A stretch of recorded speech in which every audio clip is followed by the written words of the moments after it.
کہنے لگے ہم اس کا تذکرہ اس لیے کرتے ہیں ابو بکر کا، عمر کا، عثمان کا رضوان اللہ علیہم اجمعین، کہ انہوں نے اگر اس کے باپ کی خلافت نہ چھینی ہوتی تو یزید کو بھی چھیننے کی جرت نہ ہوتی، چونکہ غصب کا آغاز ابو بکر سے ہوا تھا، نہب کا آغاز عمر سے ہوا تھا، سلب کا آغاز عثمان سے ہوا تھا، اس لیے حسین کا ذکر کرتے ہوئے ہم ان کا تذکرہ کرتے ہیں۔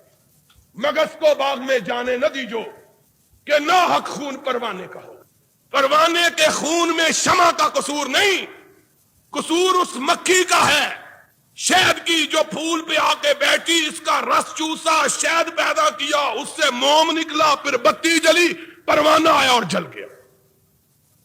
اس لیے قصور ابو بکر کا ہے کہ اگر اس کے باپ سے، علی سے، صدیق و فاروق خلافت نہ چھینتے تو یزید کو بھی خلافت چھیننے کی جرت۔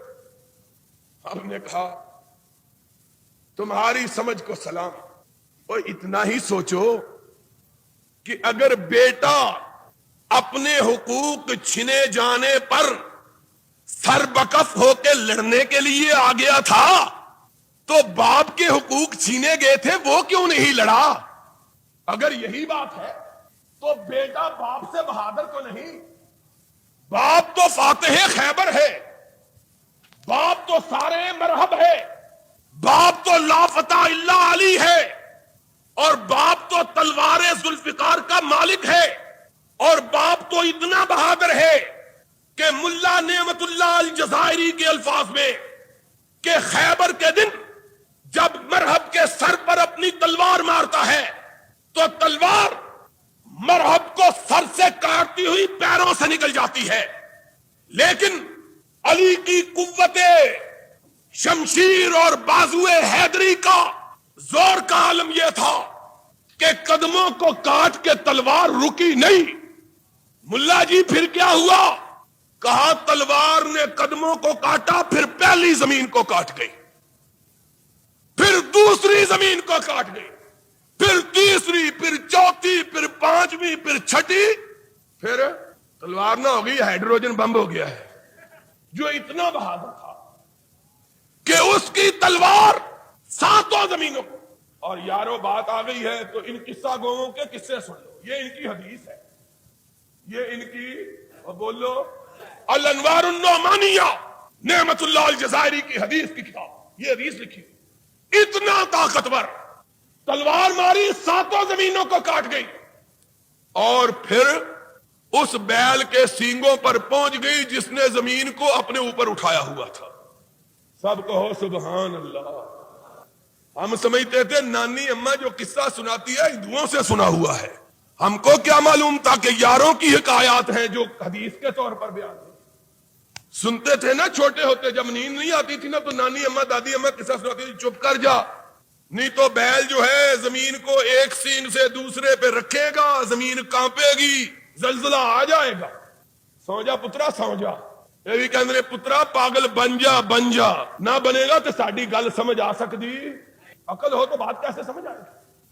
کہنے اتنی طاقت سینگ کو کاٹنے لگی، اللہ ڈر گیا۔ یہ ان کا اللہ، ان کا رب ڈرنے والا اس دن بھی ڈر گیا، اور جب خلافت علی سے چھینی جا رہی تھی تب بھی ڈر گیا۔ بتلاتا ہوں کیسے ڈرا۔ کہا رب ڈر گیا، اللہ نے کہا جبریلا، اس نے کہا ہاں رب جلیلہ، کہتا جبریلا، جبریل کہتا ہاں رب جلیلہ، کہتا جاؤ علی غصے میں آیا ہوا ہے، اس کی تلوار ساتوں زمینوں کو کاٹ چکی ہے، اب جس پر بیل نے اپنے سینگ پر زمین اٹھائی ہے اس کو بھی کاٹنے لگی ہے، کٹ گئی زمین پہ زلزلہ آ جائے گا، ساری کائنات تباہ ہو جائے گی۔ اللہ پھر میں کیا کروں؟ کہا جا علی کی تلوار کے نیچے اپنے پر جا کے رکھ، اگر تو پر نہیں رکھے گا تو علی کی تلوار رکنے میں، اور جبریل نے پر رکھا وہ بھی آدھا کٹ گیا۔ مزہ ہے نا گپ کا؟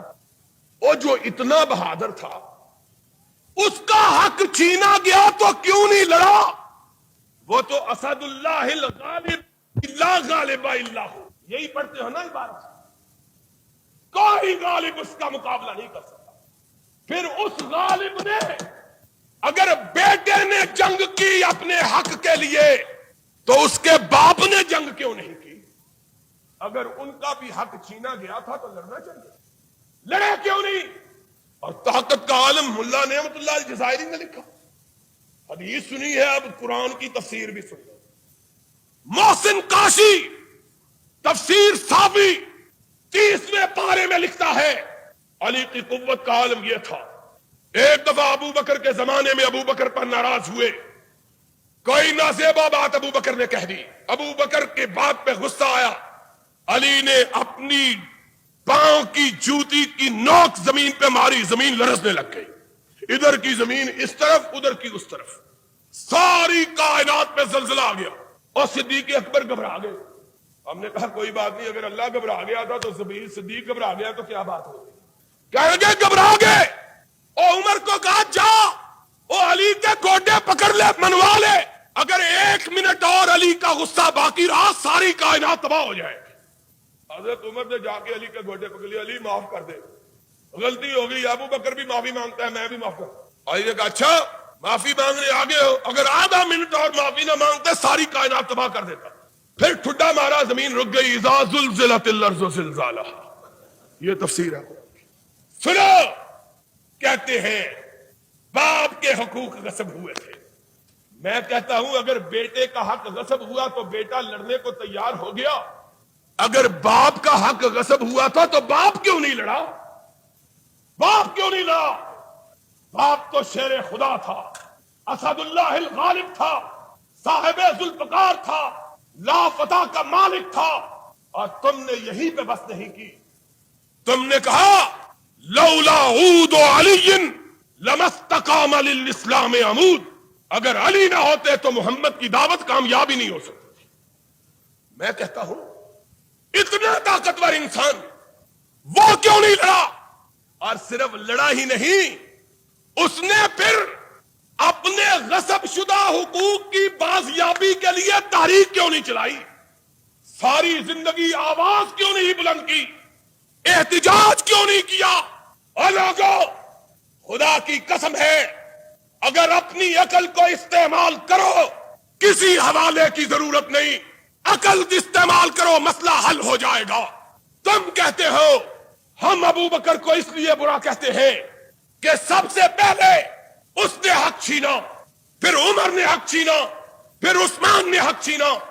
میں کہتا ہوں اپنی ساری کتابوں کو اٹھاؤ، ایک کتاب کھول کر دکھلا دو کہ علی نے کبھی اپنے حق چھینے جانے پر احتجاج ہی کیا، لڑائی نہیں، صرف احتجاج۔ میرا ایمان یہ ہے علی وہ شخصیت تھی کہ اگر ایک چیز اس کے خلاف ہوتی ساری کائنات اپنی جگہ سے ٹل سکتی تھی، ابھی علی اپنی جگہ سے نہیں ہل سکتا تھا۔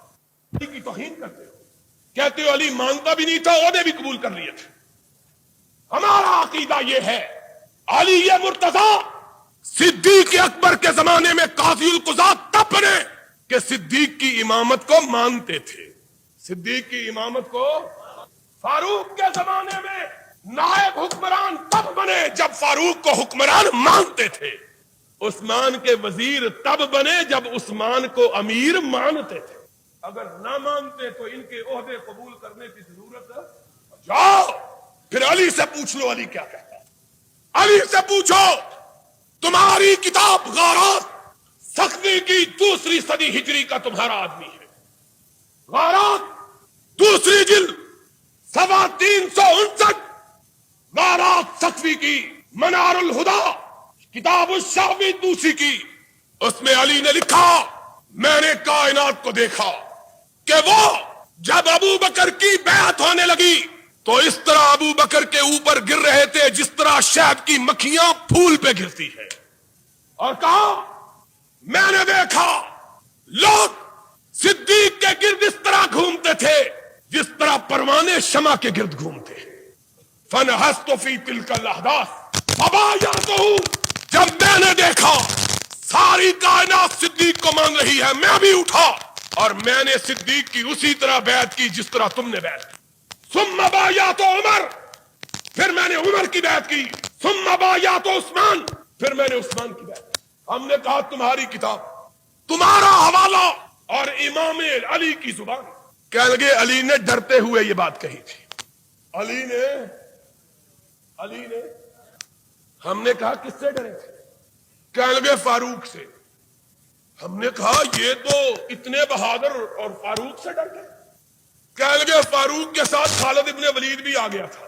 ہم نے کہا علی نے نہج البلاغہ میں کہا لو اجتمع الارض کلھا ما بالیت وما خشیت، مجھے خدا نے اتنی طاقت دی ہے، اگر ساری کائنات ایک طرف ہو، اکیلا میں ایک طرف ہوں، تو میں پوری کائنات کو شکست دے سکتا ہوں۔